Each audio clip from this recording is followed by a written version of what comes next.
Hi everyone, आप सभी का स्वागत है ज्ञानस्थली की सीरीज रोचक बातें में। आज हर जगह योगा डे सेलिब्रेट हो रहा है। अकॉर्डिंग टू हिस्टोरियंस, भारत का इतिहास 5000 साल पुराना है और योगा का प्रमाण भी हमें उसी समय मिलता है। तो आइए तय करते हैं युग युग से चले आ रहे योगा का तब से अब तक का सफ़र। इंडस वैली सिविलाइजेशन के समय एक सील मोहनजोदाड़ो में मिली जिसमें योग की मुद्रा में बैठे हुए एक पुरुष की तस्वीर खुदी है। उसके आसपास कुछ जानवर घूमते हैं। ये तस्वीर पशुपति शिव की मानी गई है। ये मुद्रा आज किए जाने वाले मूल बंधासन से मिलती जुलती है। मोहनजोदाड़ो के बाद ऋग्वेद में योग की बात की गई है। यहाँ संस्कृत शब्द युज का इस्तेमाल किया हुआ है जिसमें मन और शरीर के जोड़ की बात कही गई है। 500 to 300 BC में लिखे गए कथा उपनिषद में पहली बार योग शब्द का इस्तेमाल किया गया है। इसे दिमाग और शरीर के एक होने और अपने हायर सेल्फ से जोड़ने का एक माध्यम चुना गया है। इसी उपनिषद में प्राण यानी प्राणवायु की बात भी पहली बार की गई थी। इसके अलावा 20 योगा उपनिषद और योग वशिष्ठ जैसे ग्रंथों की रचना हुई जिसमें योग के तरीके बताए गए हैं।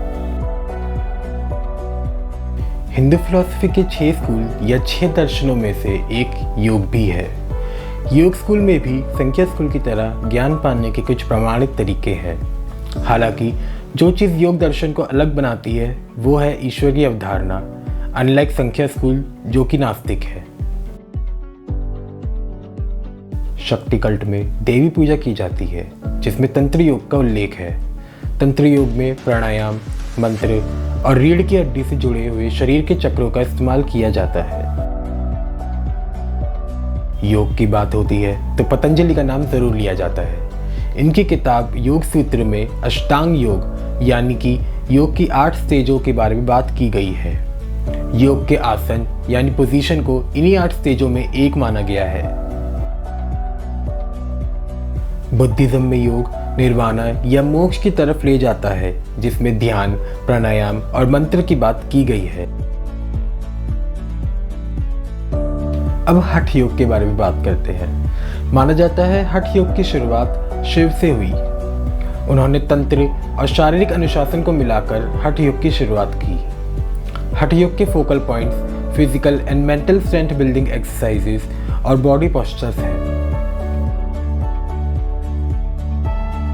1893 में स्वामी विवेकानंद ने पहली बार वर्ल्ड रिलीजियस कॉन्फ्रेंस में दुनिया को योग के बारे में बताया। वहीं पर उन्होंने राजयोग के बारे में भी बताया। राजयोग का इस्तेमाल नक्षत्रों की पोजीशन और ज्योतिष विज्ञान समझने के लिए किया जाता है।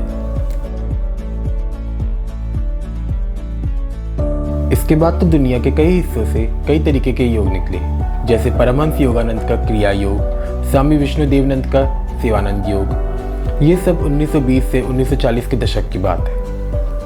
और फिर 2014 में यूनाइटेड नेशंस ने दुनिया भर में योग के बारे में अवेयरनेस फैलाने के लिए हर साल 21 जून को international day of yoga celebrate करने का फैसला किया। अगर आपको ये वीडियो अच्छी लगी तो इसे लाइक करें और ज़्यादा से ज़्यादा लोगों तक शेयर करें और चैनल को सब्सक्राइब करना और बेल आइकन प्रेस करना ना भूलें।